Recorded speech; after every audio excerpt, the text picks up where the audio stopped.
Kung nagka-content ka, itigil mo muna ang pag-edit ng kung ano-ano. Try mo itong format na to, talking head.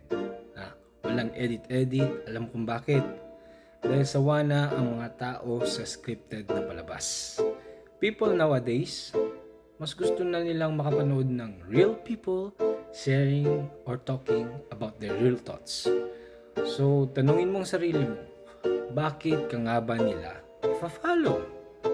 Hindi dahil sa ganda ng transition mo o sa astig ng filter mo. Para sa akin mas maganda na i-follow ka nila dahil sa'yo. Ikaw mismo, Ikaw. Kasi aminin natin, halos lahat ng content na naiisip mo, pwedeng nagawa na yan, pwedeng napanood na yan sa iba, gasgas na kumbaga. Kasi bihira na lang talaga ang masasabing 100% original. Pero alam mo kung ano ang tunay na original dito? Yung boses mo, yung perspective mo, yung iniisip mo, yung mismong pagkatao mo na pilit mong tinatago sa likod ng mga ginaya mo.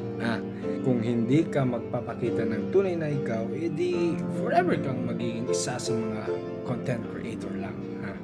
Pero kung magpakatotoo ka, yan ang isang bagay na walang makakagaya. So itutuloy mo pa ba ang pakikisabay sa trend?